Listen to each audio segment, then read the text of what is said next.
Welcome back to Bills and Business, your go-to podcast for the latest developments in Texas legislation and business. I'm your host, Laura Carr, co-founder of USLege, and today we're excited to welcome Renzo Soto to the show. He is the executive director for Texas in the Southeast at TechNet, a national network of technology CEOs and senior executives working to advance policies for faster innovation and economic growth. Based in Austin, Renzo leads advocacy efforts across several states, including right here in Texas. In this episode, we'll talk about everything from state modernization to AI regulation. We'll also hear Renzo's own inspiring story from legislative staffer to tech sector advocate. Very cool. So for those who don't know you, can you tell us a little bit more about what you do for TechNet and how you help them? Yeah, absolutely. So TechNet, like I said, is a trade association. We serve the tech industry, but it's not, kind of the traditional tech companies that you always think of. We also have, venture capital firms. We've got folks in energy, we've got folks in healthcare, because technology is everywhere these days, right? Sure. And so if you fit along one of our policy verticals, as we call it, as long as it's within our legislative agenda, our doors are open for membership and we give the full service. I'm part of the 50 state team. I'm the executive director for Texas in the South for all of the states that I cover. And the services that we offer on the ground over at state levels is full-on advocacy. If there's a bill that is within our policy agenda, we track it, we flag it from our members, we identify what changes might be needed if we can support it. In some cases, we do oppose legislation. What fixes can we provide to make it so that it's workable for the industry? And we make that happen. Those could be calls, those could be letters, testimony, visits to state legislatures, interim presentations, whatever it is that is needed of us. We typically try to do that for our members. And we also offer federal level services. So we've got a comms team. We've got a federal advocacy team as well who works the Congress as well as the executive offices over in Washington, D.C., who do a lot of the same things that we do over at the state level. So very, very proud to have a full policy shop to be serving the tech industry. So when are all your states back in session? Are you in the interim for a little bit preparing? I am. Technically, I'm only in the interim for this month because I've got Puerto Rico coming in for their fall session in August. Okay. They're not as busy as the rest of my states. Yeah. There are a couple of headaches that we're dealing with over there, though, and they're such an interesting legislature. They operate off of a quadrennium. And so anything that was filed this year is alive for 4 years. And there's no reset of anything. It's just the process is what the process is. It's exactly the same as here, House, Senate, all that. Wow. But you got 4 years to do it. So sometimes things just kind of happen in the blink of an eye. Wow. So, that's why we've got lobbyists out there to help us monitor because they don't really have a legislative tracking system. And when it's updated extremely late. So, you'll learn like a week later that something's already passed an entire chamber. Puerto Rico? Puerto Rico. Yeah. All right. That's the spot we're going to look into to help. They'll benefit from some runners for sure. Okay. Wow. That is so crazy. Yeah. I know each state, we're talking about this, is like a different country. Mm-hmm. Which states are you covering right now for TechNet? So I have New Mexico, Oklahoma, Arkansas, Mississippi, Louisiana, and Puerto Rico on top of Texas. Okay, wow. Yeah, and they are all extremely unique. And I feel like, which states would you say are the most in with tech policy right now? Like what's the most legislation you've seen in a state? Oh gosh. I mean, Texas, I think by far had just by volume, by scope of the legislation, the things that we wanted to do definitely took the cake. There were some very creative ideas in some other states, though. I think New Mexico, and this was my first time covering New Mexico, and it was intentionally given to me when we hired our Florida person so that it'd be a little bit less busy in the region. And then they had their busiest year that they've ever seen in tech that I had to handle. And so that was definitely eventful this year. Really, everyone took some kind of bite at the tech apple this year. But in terms of busiest, I would probably say it was Texas, New Mexico, and a little bit between Arkansas and Mississippi. So overall, if you had to kind of summarize the categories of what policies are people trying to pass, are those more like AI focused? Are they talking about agents yet? Are they trying to regulate? What have you seen most of all? I think AI is the topic du jour every day for most states now. And it just depends. Some folks are trying to take a bite at the comprehensive apple. Others are taking it more sectoral or identifying specific harms like deep fakes, for example. Yeah. For sure. And then, there's still the issue of data privacy. Not all states have passed something along the lines of what Texas and multiple other states, I think over 20 states now, have passed in terms of a comprehensive data privacy framework. And we always advise from our perspective, when you're talking about AI, you're really just talking about data. You're working with it. And so we want to be consistent with the way that we handle consumers' data and how we maintain their privacy. And so we think that comprehensive data privacy framework should always precede comprehensive AI regulations. Not all states move in that direction, and we deal with it as we can. But I would say those two things are definitely still top of mind of several states. How are the companies that you represent kind of keeping up with every single legislature's different data privacy restrictions and legislation? Yeah. Like, that must be really challenging. So that's what we're in the business for. We're the only trade association for the tech industry that serves as much of the industry as we possibly can in every single state. Okay. Other associations kind of nitpick, right? They have their specific topic areas that they engage on, or maybe specific states that they're able to engage in. Like I said, we're the only ones that have full-on lobbying presence in every single state, and Puerto Rico. And so we help to keep them, apprised of the things that are going on. We monitor the bills that are filed, we analyze them, we kind of compare them against, the model framework that we've seen that's interoperable across several states, and show, here's where it detracts, here's where it's exactly similar. And then from there, they take the information that we give them, and of course that they get from their own resources on the ground or wherever it is that they're getting from, and then they run it up to their legal teams, who I'm sure are underwater all the time during Q1 whenever legislative sessions are in. So, we make do with the resources that we've got, but, we're proud to serve that kind of frontline role for a lot of our companies. Very cool. And obviously your work expands so many different states. How are you seeing the states handling AI regulation and legislation? You mentioned the deep fake side of things compared to the federal level. Sure. What are you saying? I think the states are doing what the states do, right? They're being the experimental labs of policy, and they're trying to see what works. Now, that being said, and we really like this trend that's happening right now, there's been an effort between state level policymakers, state legislators, state executive offices, economic development leaders to try and come up with an interoperable framework as much as possible. We, from our perspective, from the industry's perspective, do like and prefer the idea of a federal framework on this. Sure. Because it's such a complex issue. It touches so many different industries. There's so many different use cases for it. Billions of dollars are being invested into it. And so consistency, particularly for companies who are operating not only across state lines, but across countries, is really, really necessary to have, assurances that the investments that they're making, that the products that they're developing, the services that they're offering can continue without a hitch, no matter where they might be in the country.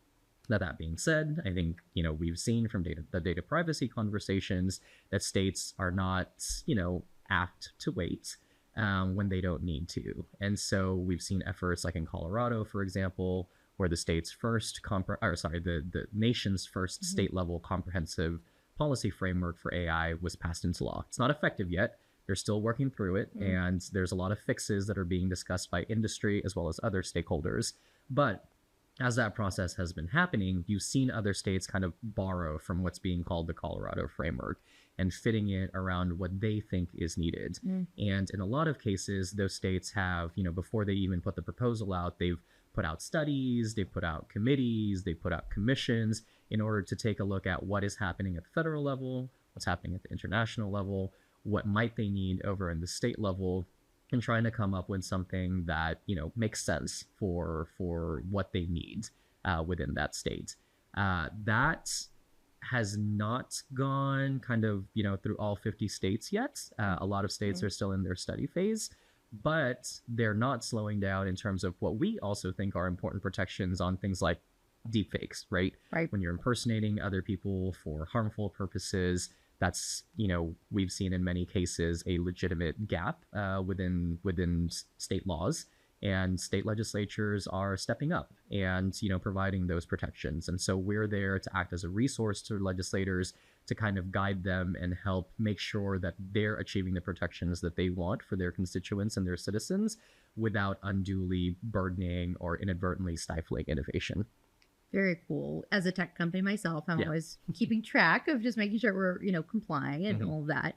Are you noticing that the very large states, California, Texas, New York, Florida, if they do pass any like very large legislation that would impact a lot of industry, that, the companies are taking that as the standard and then moving forward with that? Or are they kind of going, okay, this state, I'm going to modify our platform this way? How are you seeing companies react to this legislation from larger states? Yeah. So the conversation here in the US, I think, is very interesting, right? Because the biggest, piece of legislation on this we saw from across the pond with the EU AI Act, and that was major. And there's been a lot of, I guess I'll say, consternation, right, from the industry about the concerns that they've got. And that's why there's thousands of pages, not only on the bill, but also guidance, what things mean over there. So they're still figuring that out largely. Here in the States, I think we've been left to innovate for quite some time. And that has been to the benefit of the technology. And, really industry has been coming up with a lot of, safety, security standards. We've called it responsible AI development and deployment, which is a very real thing. We've studied, for example, with the federal government here, what those standards should look like, not just for certain players in the AI arena, but for everyone. Because it's important that we're doing this in a way that, unlocks the potential of the technology, but does so in a way that protects the interests of people, protects privacy, protects government, like those kinds of things, right? Sure. And so states, I think, have been looking at those industry efforts and then identifying, what are they hearing from the news, from their constituents, from industry as things that they want to address. And as those big states are offering, kind of their ideas, we are seeing other states pick up and push those ideas themselves. I will candidly say not all of them are things that industry has full on endorsed. And so we're still working through kind of the details and the implications of some of these more consequential pieces of legislation. So I wouldn't say that we necessarily have a standard yet as far as, a model bill or a very exact framework that we're operating from that quote unquote works to address everything that all of the stakeholders want to address in a bill. Well, they called this before the session in Texas. It was probably going to be the AI session, and definitely feel like it's felt it. Yes, the most, right? So you were busy. Yes, and you testified a ton. Yes, and we can see that in y'all's tool. Yes, and we can show a clip if you like. Well, for the record, Renzo Soto, Executive Director for Texas and the South, representing TechNet. We are on the bill, and I do have written testimony here for y'all. Apologize for that. Gotcha. I want to start by thanking Chairman Capriglione for the process that he's put out on this particular issue. He's been graciously working with stakeholders, including industry, throughout the past year, hearing our concerns, hearing our feedback on this very important issue. And in the written testimony that's being passed around there, we are highly excited about the potential of AI responsible development and deployment here in Texas. Our state in particular stands to benefit from a lot of the different applications and unique use cases of AI that are already being realized out in the field. These things include heightened cybersecurity processes, being able to solve some of the greatest medical challenges of our time, like earlier ways to detect cancer, and with the burgeoning industries here within the state, as well as the established ones like aerospace, medicine and biosciences, and more. They are going to be leveraging these technologies in conjunction with one of the largest technology workforces in the country that's here in Texas. So we appreciate that House Bill 149 includes key components for striking the balance between safeguarding against legitimate harms and continuing to allow for innovation. These include aligning provisions with existing laws to ensure there is no conflict or burdensome overlap, as well as providing flexibility to AI developers and deployers so that they can comply while continuing with innovation. We are working with Chairman Capriglione to secure further improvements to the bill. Those are focused mostly on further alignment with existing statute, securing necessary clarifications for compliance, as well as other technical recommendations. For instance, we do share some of the operational concerns that there might be included with the political viewpoints section that's within this bill, and we've been grateful that the chairman has been very open to hearing our perspective on that, and we look forward to working with him and addressing that issue. So thank you again for the opportunity. We're glad to be a resource on this issue, and we are grateful for the opportunity to have been engaged as a stakeholder, and will continue to do so. Happy to answer any questions. So, you testified a lot. Yes. So, what across all the states, the Southeast, Texas, you were focused on? Were you working on the session? I think it goes back to AI. It really is the number one topic that state legislators, in terms of tech, right, Sure. are very interested in. And there's so many different ways to spin it. And we actually like that, right? I actually, was asked during an interim committee hearing here in Texas, should we be taking a look at this from a one-size-fits-all type of policy, or should we be looking at it kind of sectorally? And if you want to craft good AI policy, we do think that you should take a look at it sector by sector, because there are so many rules and regulations that are on the books right now that impact AI already. I think the Texas Department of Insurance Commissioner has been on the record several times as saying, as far as reviewing, AI models that is used for rate setting, for insurance, that's something that they can already oversee. They've released a rule on it. If that's something that you want to do, you have to disclose that over to the agency, and they can ask you for your records as far as what goes into those models that you're using. So it's not so much as a black box. Sure. And that exists for a lot of different sectors. And so got to be careful, right, about introducing that one-size-fits-all legislation, scoping in every single AI system under the sun, and placing obligations on the folks who are using that, because you could inadvertently upend a lot of efficiencies, some of them decades old, types of technology that's already being deployed in certain fields. And so you're seeing kind of that approach from some states, and then you're seeing the one size fits all approach from other states. And then, like I said, you've got those, one-off, identifying very, very specific harms that you want to address, those types of bills. And so because the scope of the arena of what is AI and what could be captured under AI is so broad, that really is what kept me really busy this year, not just in Texas, but throughout the entirety of my region. And are you seeing as a whole industry, this is a bit of a general question, I'm sure there's a ton of nuance here, but I've seen in the US we're typically more AI forward, technology forward, let's have this race to AI and let's win it. Do you find that most of the industries you're representing feel that way too, or are they more in the cautionary approach? I think, we're definitely trying to leverage the open space for innovation within the U.S. To the advantage, right, of for the companies, for our national security, to the benefit of American citizens. And so generally speaking, yes, the current landscape allows for that. And we understand, right, the need for guardrails. It's something that's in our policy principles, which is essentially our legislative agenda, as to just guiding state lawmakers as to what those appropriate guardrails should be. And it is so nuanced. I'll give you an example. Whenever we were discussing House Bill 149, the Texas Responsible AI Governance Act, one of its iterations before it was House Bill 149 involved something a little bit similar to the Colorado framework.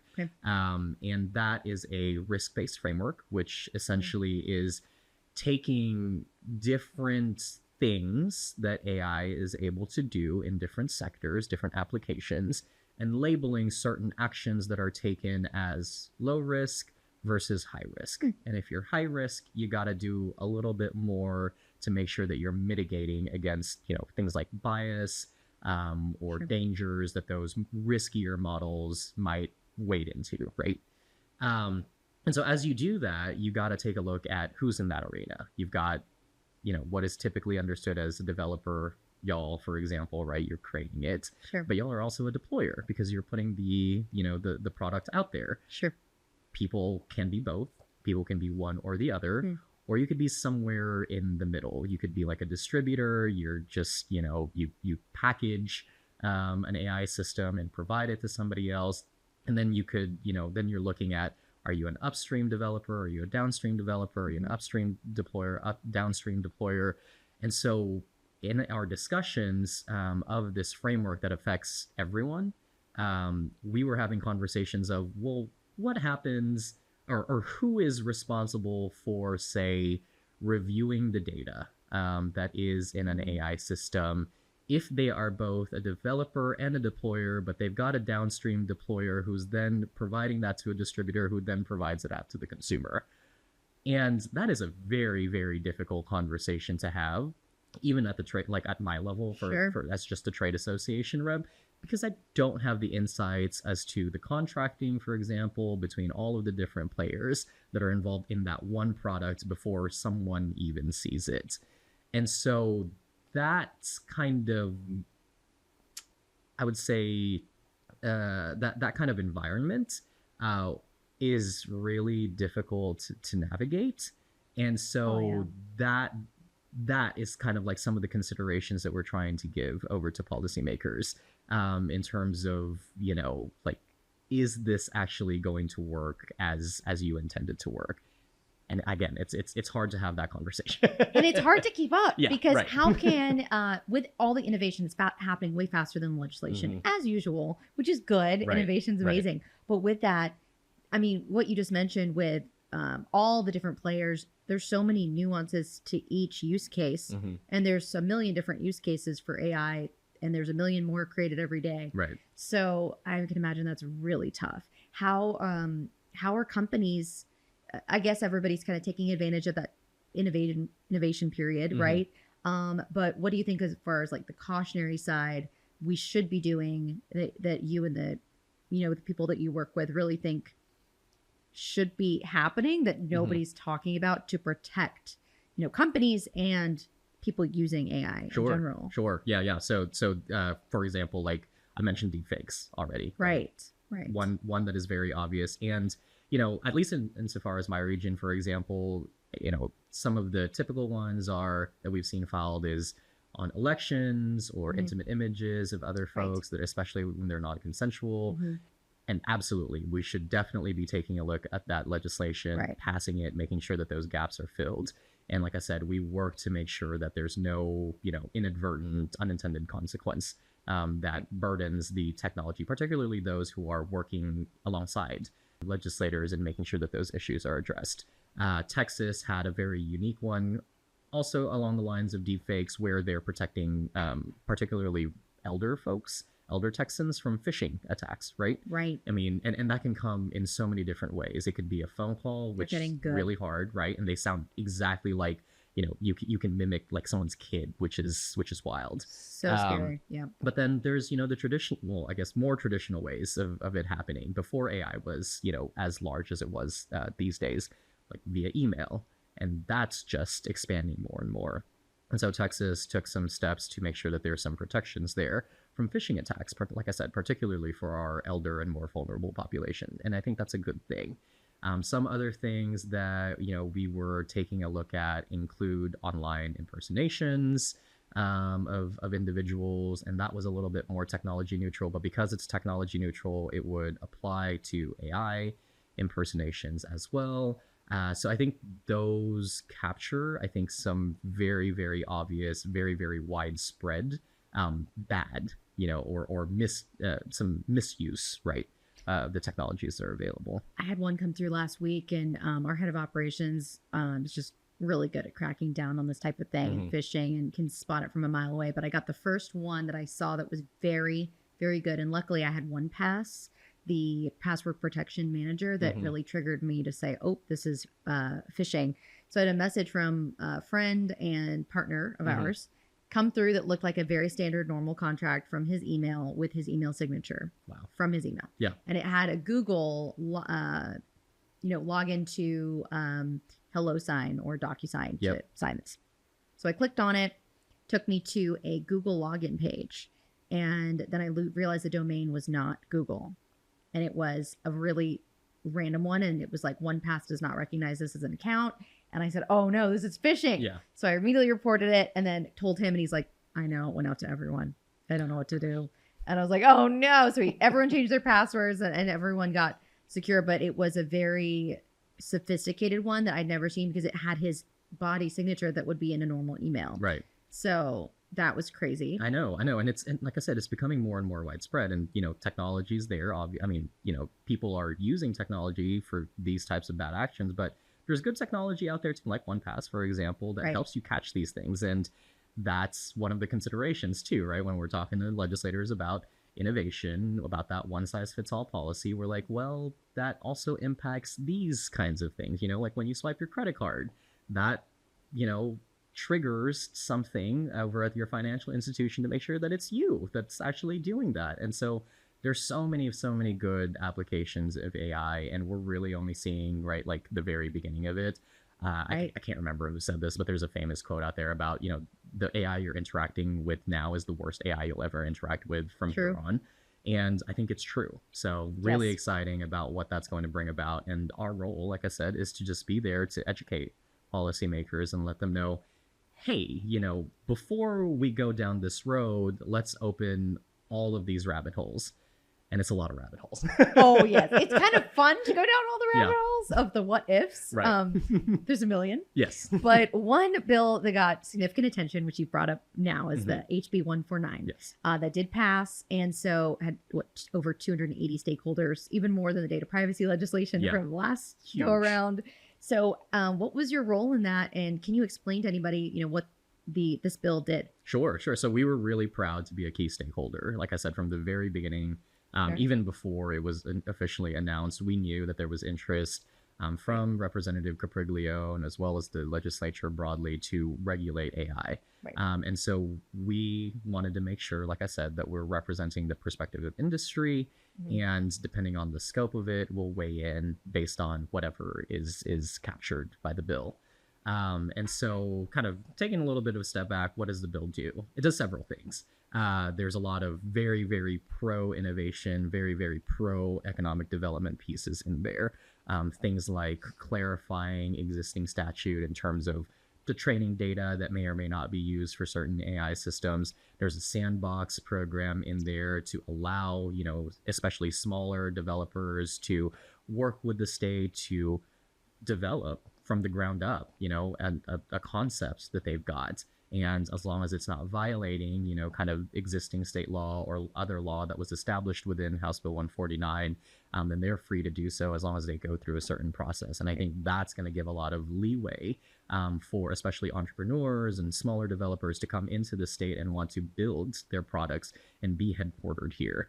There's also good governance measures in terms of the state overseeing what AI systems are being used over in the public sector, doing that on a periodic basis, which I think is going to be really, really instrumental in democratizing the benefits of AI to every Texan, because that it's the state agencies serve all of us, Right. and if they're using AI and they're benefiting from it, we're going to feel its impacts as well. So really, really exciting pieces there. I think the core component, though, of the bill that everybody's talking about is kind of the outcomes-based framework, as it's been called, that's in there, which essentially identifies very, very specific harms that essentially is outlawed. And it says, things like if you're capturing biometric identifiers, Right. people's faces or whatever it might be, specifically with the intention of tracking them and identifying them, you can't do that, Yep. especially without consent. And that makes sense. Mhm. And so it lists out several of those and outlines them as things that AI systems should not result in. And it leaves a lot of flexibility. And I think this is the good piece of the bill, where it says, no matter how you get about avoiding these very, very specific harms, that's all well and good. Document, right? And it's just a good business practice. Document your data, your practices, have your audits, have your assessments, make sure you're testing, all of those things, but it doesn't mandate that. And so I think that's a very, very good balance, because a lot of that work, even if it's not in legislation right now in states or at the federal level, that has been done by industry, like I said, through study, through helping set some of the standards over at the national level that are now making their way throughout the industry, and people are adopting it, they're adapting it based on whatever their needs are. So they can continue to do that. They can continue to advance the responsible development and deployment, while Texas is filling in the gaps and saying, here are the absolute non-negotiables, the things that we want you guys to avoid. And it was a very, very productive conversation, because at that point we could then home in on, okay, well, we can agree that these are harmful, outcomes, and we should work to avoid that. And thank you for giving us the flexibility to developing and deploying our products so that we can achieve the outcome that you want us to achieve. Very cool. And how are you, involved in educating some of the legislators on AI? I feel like it's a very detailed and ever-changing subject to go into with somebody. So how do you approach it with like a legislator who doesn't know anything about AI? So we start from the very beginning, and I will say I've done this quite a few I times. bet. Not just in Texas, but in several of my states, and it's a good thing, right? Like I sure. always welcome when a legislator or a committee invites us to educate them about what is AI, Right. what should we think about. And because a lot of people don't realize that it's literally everywhere. It's in your phones. It's your spam filter in your emails. It's those things that you don't think about every day, but it's just happening for you when you're listening to music on your drive over to wherever it is that you're going, and you're getting recommended songs. That's AI too. Right. And so we kind of cover the breadth and the scope and how wide it is of AI first, so that they can understand, okay, we're talking about a lot of different things here.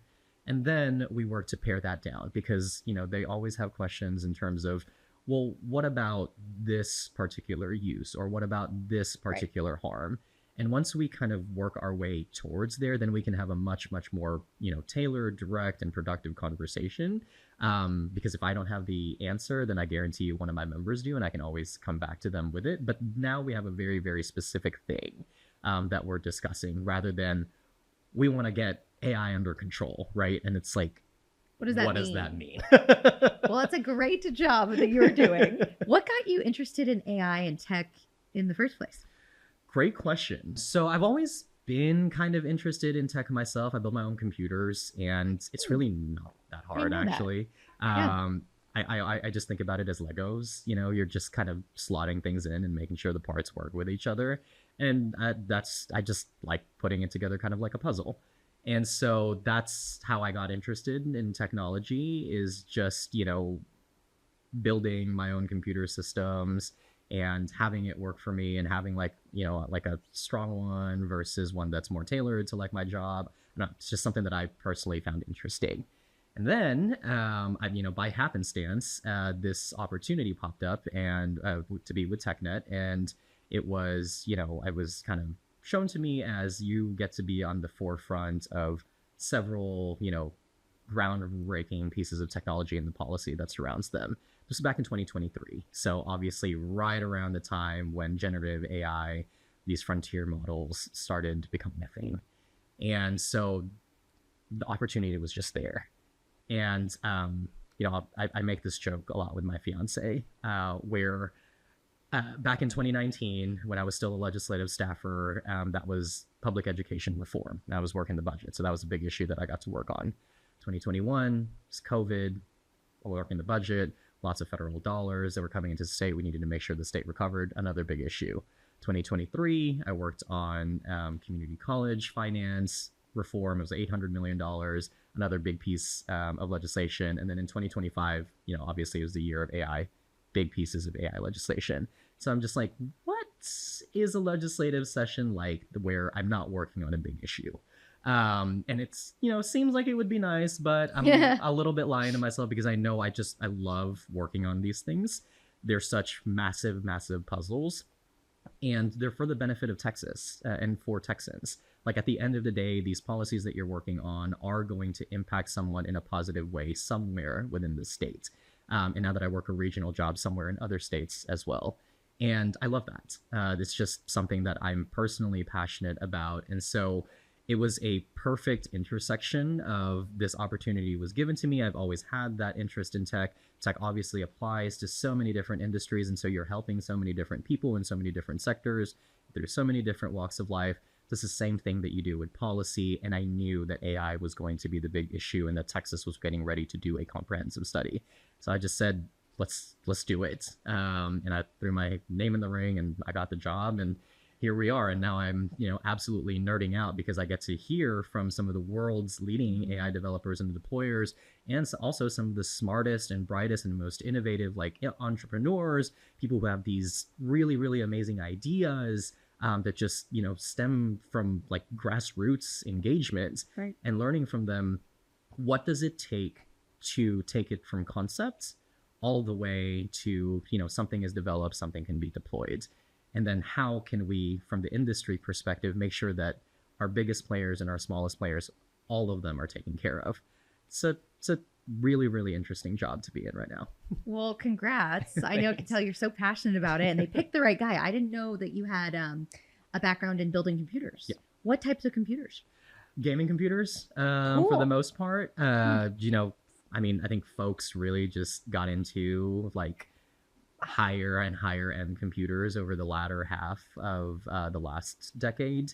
Sure. And I'm totally nerding out here a little bit. Yeah, but, I love it. Esports became a really, really big thing Yeah. during that decade too. And a lot of my friends got into it, and I was like, yeah, I'll build your computers for you. And that was kind of a good way while I was in college for me to make money over on the side. How cool. Yeah. Well, tell me your path, because I always knew you were in policy. Was this kind of a side hustle of yours, Yeah. an interest? It was a little bit of an interest. I just, I'm like every teenage and young, adult was who's a guy. I was into video games growing up and all of that. But public policy and tech and all of that, yeah, it was more of a side thing for me. Kind of what undergirded all of this for me from the very beginning is really my family. Yeah. My family over in the Philippines, all of them are some type of public servant. Most of them are in I see. the medical field. Okay. But some of them are teachers or working in government or entrepreneurs, those kinds of things. Yeah. And so when I was growing up, it was I saw them constantly helping people. And so that was just something a value that I developed. And so when I moved over here and started growing up a little bit, I was like, okay, I want to find my niche too. Thought it'd be medical. Then I realized I have very shaky hands. No. People probably don't want me doing their healthcare for them with very shaky hands. We have robots now. Yeah, exactly. Who and, knew? yeah. And then also I did not like blood. So I was like, let's stay away from that. Sure. And I got into public policy over in high school because I did speech and debate. And, I've just always been curious, always a studious kid. And so there were so many different things that I could learn about in so many different fields. And I loved it. And so that's how I kind of got into the public policy space, tailored it all around that. And then when I landed my first internship over the Texas Capitol back in 2016 and worked my first session back in 2017, I kind of just got the bug. And that was still when I was in college, building my computers, doing technology on the side and all of that. So really never would have guessed that those, my side interest with my main interest was going to intersect in the way that it did. How cool. Yeah. I felt like that too I was more of just a sci-fi nerd. I'm non-technical completely, but I'm always fascinated by it. Yeah. And Michio Kaku, have you ever read any of his books? I have not. He's a futurist physicist, and he can write things in really layman's terms Sure. of technical things. And I just got really excited about the idea of AI. So his book, The Future of Humanity, if you want to borrow it, it's really good. Yeah. If you're interested in that kind of thing. That sounds great. He is amazing, and he can just explain things so easily. And it just got me thinking about tech really early on of what would be possible in the next 10 years. Mhm. And I just thought that was the most fascinating. So yeah, it's fun to be in this realm now. But Yeah, Cool. yeah. No, so when I was in college, I studied philosophy, and so it was a very, Yeah. very removed, conversational. Everything was a discussion, right? Everything was ideas. And I thought that actually really helped me within this field because Yeah. then you could think about we can always figure out the puzzle pieces. There are all of those folks who are really good at implementation. They're the engineers. They know how to make things work. But you also need ideas people, right? Mhm. And if you're not thinking about those ideas, I think, you kind of lose out on, the what ifs, right? What is the next big thing that is going to have us take that next leap forward? So yeah, same here. I would not really say I'm really that technical. That is not who I am. building computers, come Yeah. on, that's pretty good. Like I said, they're like Legos, That's pretty good. How are you using AI right now in your job and in your daily life? I feel like you kind of get to keep up with all these new innovative tools. Yeah. So use y'all's tool, obviously. Yes. It was fantastic during the Great. legislative session. It was the only way I could keep up with what was Great to going hear. on in Texas while I was out in my other states, because I'm like, yeah, I don't have time to spend 2 hours listening to this hearing, but I can control F this transcript. Yes, you can. That's great. So that was absolutely fantastic. Awesome. Obviously, we also use like general purpose generative AI tools. We have some folks who are definitely more technically more knowledgeable about it than I am, but I've seen really, really cool applications of this where they take, various different bills in different states, and they're able to come up with some kind of sheet, some kind of work product that shows you here's what each bill does. Here are the different similarities. Here are the differences between all of them. And that was really, really helpful to me during the legislative session because, like I said, in Texas, the volume of the legislation for AI was just so broad. And sometimes they kind of did the same things, and multiple, pieces of these bills were all moving at the same time. And so I had to understand, okay, if this passes and they're doing the same thing and they're changing the same statute, but they're doing it a little bit differently, does it still work? Or do we need to find some stage in the process where we need to marry them with one another so that we have something that's coherent? So that was a really, really cool application of AI in this space that I think is, once that gets like a little bit more developed and gets more commonplace, I think is really going to change the game. And we need it in the bill drafting process, because that's what I noticed the last couple sessions when I was in the legislature. You're getting 5 different attorneys draft the same bill. Right. And then they all affect things differently. So you can easily use AI to check and cross-reference that, I feel, very easily. Absolutely. And then, you know what, there's one great example of this out in one of my states. I was dealing with data privacy, and there were 2 comprehensive data privacy bills. They were very different, and it was very obvious how they were different. And then this third bill popped up, and it was specifically only on healthcare. Then I read it, and I was like, this is so broad in its application that almost everything is classified as a healthcare product, which makes it a comprehensive data privacy bill. And it took me 3 hours, to get through that because I had to do it by hand. And now imagine if I could have just, put that in some kind of prompt. What state was that? We'll get that state. So yeah, but that's like that would be a great application of this, because then you could have the drafters who are like, obviously underwater, and I don't fault them whatsoever about, kind of the differences between these bills, because that's just what's happening when you have limited resources, but, something to help them too and make our lives over in these buildings a little bit easier. For sure. We're seeing, AI being, I would say, the most polarizing time for AI use, because you've got, I talk to lobbyists and government relations professionals all day, every day. 50% of them are using it for everything. Yeah. And 50% of them are dipping their toe in the water or have never used it. And some even in new states that I'm going to are even maybe scared or fearful of it. Right. And what I found that's so fascinating is just how people are doing their work. Like, there's so many amazing use cases for it. Just think like Otter AI for when you're in a meeting, and then they have the notes and the summaries for you. You don't have to write them down. You can be present. And a lobbyist I know was telling me the other day, he's sitting in a conference room and there are 3 different lobbyists in there, and he had Otter AI going on the call and to record everything, and was sitting back in the meeting. He had another one taking notes frantically by paper, handwritten, and another one typing them manually, frantically. And it's just crazy now to see how different people are working. And I just encourage everyone to find out ways they can automate and make their life more efficient, because there's so many really cool tools. Last week, for example, we had a hackathon with our team. Cool. So we had our whole team come in, and we said, here's the prompt. You have 2 days, literally 48 hours, with the business team and the engineering team on 3 different group teams, and said, go build the most valuable tool for our customers. It could be something on the roadmap, or it could be something completely new. And the business team had a project to automate something that we haven't done yet for the company on our business practices that would be great with AI. And so the funniest thing that they came up with, I won't tell you which one won because it's going to be released soon. Yeah. I'll tell you offline. I'm very excited about that. But the funniest one was, we have a dish rotation right now for our office. So at lunch, we feed everyone food. right? Every day, everyone gets food, and we have a paper dissertation that says people's names of each day, and they have to unload the dishwasher that day. That's it. That's what they have to do. But it gets really confusing, and it's actually the thing we all get in fights about the most, which is so funny. I totally get that. When I was in the legislative office, So ordering funny. lunch, hardest thing. Yes. Always the hardest thing. It's those little things. So somebody came up with the best, most innovative idea. It's a Slack bot that literally messages you when it's your day, and you have to push a button when it's done, and then it tells everyone it's complete. So we're about to toss the paper dissertation. It's like, how efficient. Now we don't have to worry about that. No one's like, whose day is it? Is it yours? Yeah. Yeah. So That's funny. so great. Hilarious. Yes. Yeah. But you're right. Like it's those little things that people don't think Yeah. take time, but they do take time, and it's Yes. annoying to everyone. And it's like, what can we do to make this better? And there's probably, we used to say there's an app for that, right? Like now there's AI for that.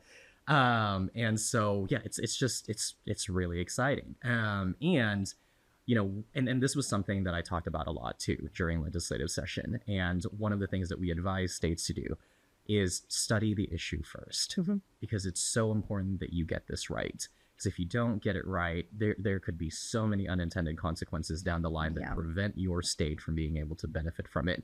And it could be really, really small things that just add up to so many different consequences. For sure. And so I would like to democratize that, and that was something that I talked to a lot of legislative offices about, is, figure out one small thing, something that's not scary, something that doesn't involve sensitive data, something that you can, kind of have everyone, regardless of what their age or their technical know-how might be in the office, just understand and be able to implement. And if you can do like that one thing and understand this is like what AI is there to do, it's not, it's not the sci-fi yet. I'm sure, as the technology develops, maybe we can start having those conversations. But, it's like, you can't do some certain math problems yet, right? And just realizing that you can make it what you want it to be, I think is like the first step to getting people to not be so scared of it. And those have been, as I've seen, the really, really helpful conversations, especially in the policymaking scene. It's just when someone comes in and says, look at this really, really cool application that is really relevant to you, and that's what AI is. I love that. Yeah. That is very helpful. Showing them how it can impact them. Very cool. Yeah. The last thing I was going to go into was, what are some ways that people can work with you and TechNet? Are you looking out actively always for new stakeholders and people, like, say there's a company that's listening that needs representation? Would you want to let them know? Absolutely. Yeah, Cool. no, definitely. That is a conversation that we're always willing to have. Great. And if it works out, that is fantastic. Okay. But also in the policymaking side, I mean, I enjoyed being a lead stakeholder on a lot of the AI issues, but it was not always so great being the only stakeholder on some of them. And it's not just, AI issues, it's other technology issues as well. And so I think it's really important that our entrepreneurs, our small businesses, or even our small, like small businesses who are not tech companies but want to leverage tech, understand like here is kind of what the broader tech industry is thinking about, and how can we partner up with one another to make sure that you can continue to use the products and the services that you need, without, some kind of unintended consequence upending that for you. I love that. So how can people get in touch with you or TechNet if they want to have some kind of representation or help in the future? Yeah, we've got a website. So it's technet.org. If you look over there on our Contact Us page, all of our emails are there. And so feel free to just reach out to me like that. Awesome. Well, thank you so much for coming on. And is there anything else you want to add before we finish up?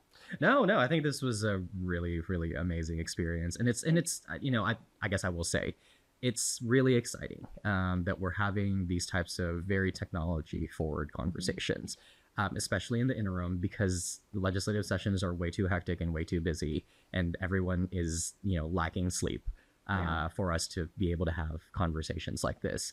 So I'm really, really glad that we can talk about, the impacts of these policies, how Texas is kind of leading the way, really. In these types of conversations, and whenever we see the benefits, because I am sure that we're going to see a lot of benefits come from it here in the state of Texas, and seeing how that evolves throughout the rest of the country. We can say, oh, I heard about that over on Bills and Business. And now here we are a couple years later, and it's all over the place. That's such an exciting thing, I think, to be a part of, and definitely just encourage folks to jump on the train now. I love that. In the interim is the best time to plant a seed and start researching. So thanks for all your insight. I feel like I could talk to you forever. Yeah. So thank you for coming on the show. Absolutely. Thanks for having me.